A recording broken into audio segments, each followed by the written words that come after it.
Hey, YouTube land. So here's a quick one. Some people, I always get a lot of questions. By the way, hit like and subscribe, share with your friends, leave a comment. It helps the algorithms here as I'm trying to grow the channel. Help a brother out, will you? And so anyway, back to this. A lot of people draw the comparison. How does it compare to the Z900RS that I had? Because on that one, I did tuning. I did a DCAT, similar mods to what I've done on the Speed Twin. And then, I had tracked the Z900, which I plan to do with this one as well on the same track. I did suspension upgrades and K-Tech shock and thicker oil on the fork on the Z900. Now I've done the K-Tech forks and the Olin shocks on the Speed Twin. So in a lot of ways, they are direct competitors. They're similar price points, similar nod to history and legacy and nostalgia and all that, as well as having comparable performance, weight, all that kind of stuff. But they are two very different bikes in the way that they feel. The handling is a bit different. The way the engines develop power is different. You've got inline four, but not a really high-strung one like a GSX-R motor versus a parallel twin. I mean, very different engine architectures. And so the numbers tell part of the story, and then, of course, they don't tell the whole story. But I did happen to have this one on the dyno yesterday. Not for a tune.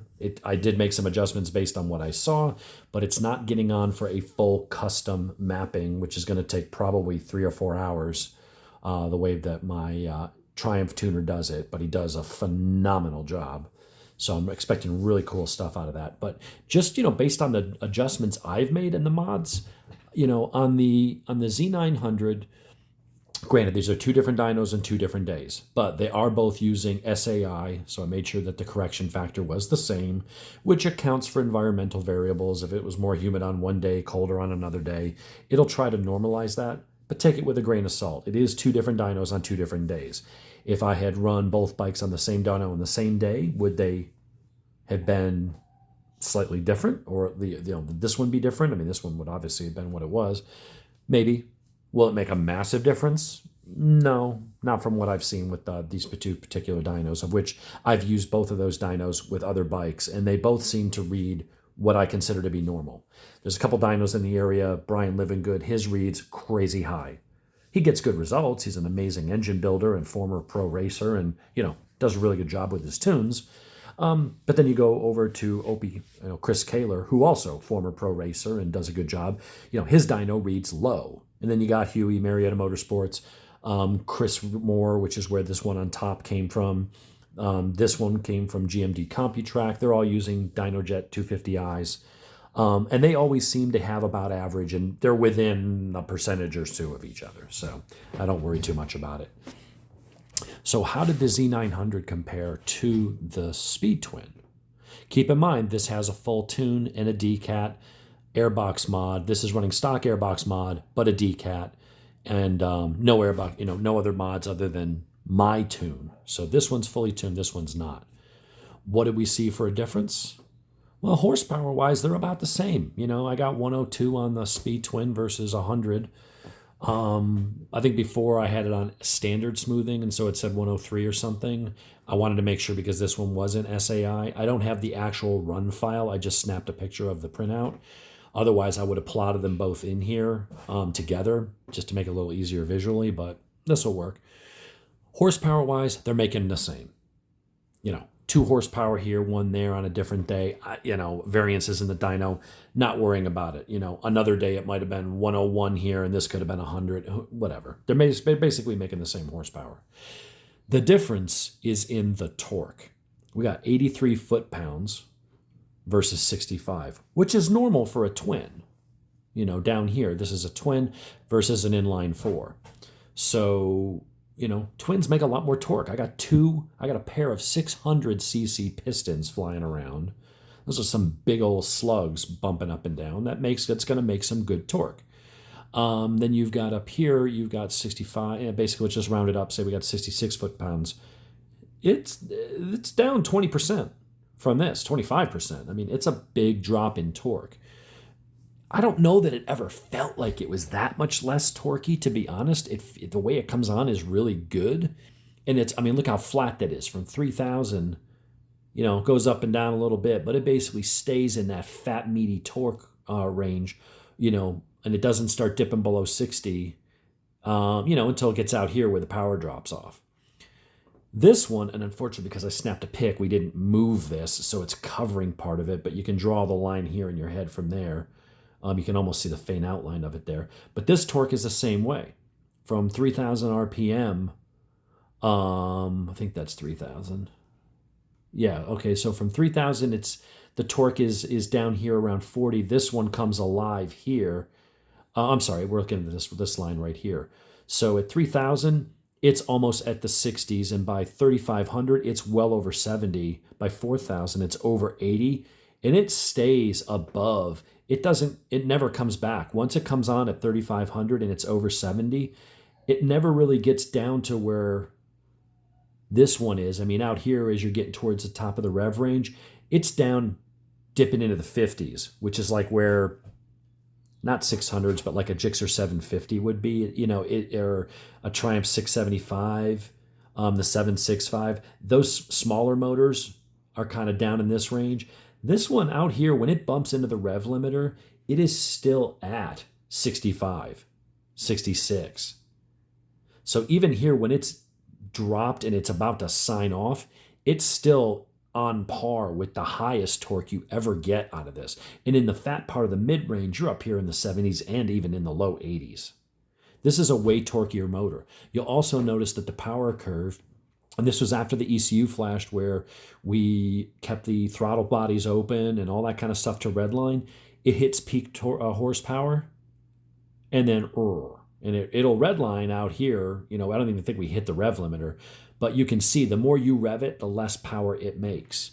As opposed to here, when you get out here, this is 8,000 RPMs, this line right here.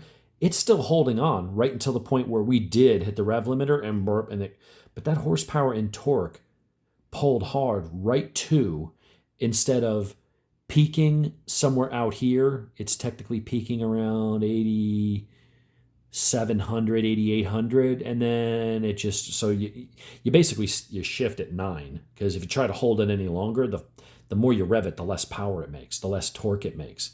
This didn't really. The torque drops off, but the horsepower doesn't. It actually goes up a bit between 7 and 8, and then it just holds it. I was not expecting that. So, I need to get up in the mountains and do a really nice ride of this thing.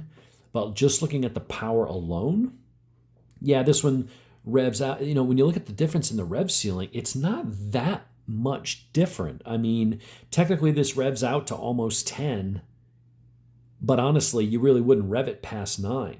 This one revs hard right to 8,200. So yeah, this has about 800 RPM more, but it's not making more power there, and it's making a lot less torque.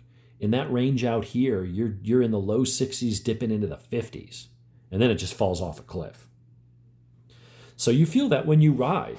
I would say that the torque comes on really both around the same range. I mean, technically what the torque it has comes on a little earlier in the Kawi, whereas the torque curve here comes on more at 3,500 and then really at 4,000. So it comes on a little earlier, but what it does come on here is so much more stronger. So even if it takes a while, even down here, it's still making more torque. We didn't start doing the dyno pull till around. When we do the tune, we're going to redo it. We're going to start doing pulls from 2,000. But I mean, this thing is every much of a torque monster. I mean, you look at that torque curve for an inline 4, that is a phenomenal torque curve. But you look at this, it's a tabletop as well. And the difference is it slowly tapers off while the power holds it there, and you can keep revving it, and it even gets a bump in power there.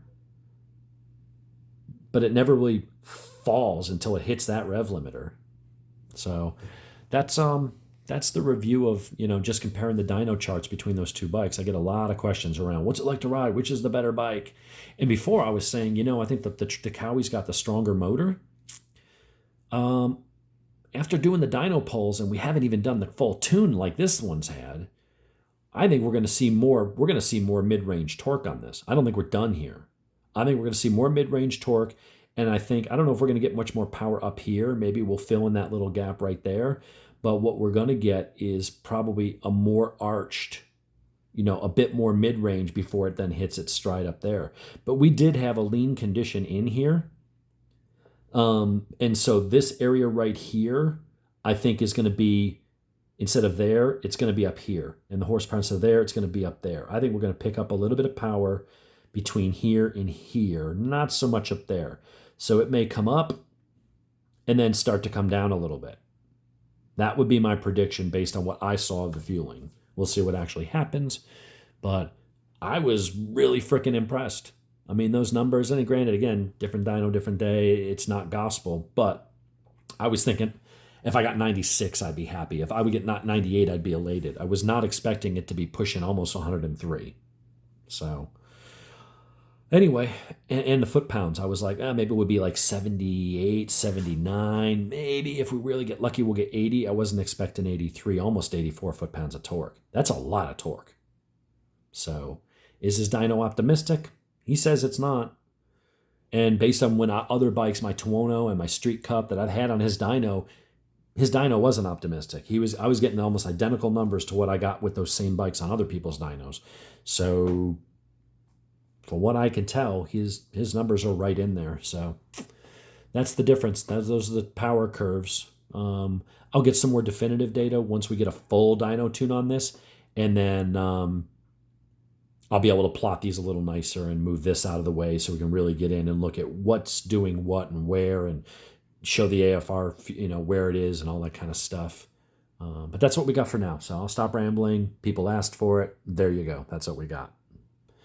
Z900 2020 RS with an ECU flash, airbox mod, and a DCAT up top. And then similar mods, but not a full tune. Down on the bottom is my 2022 Speed Twin.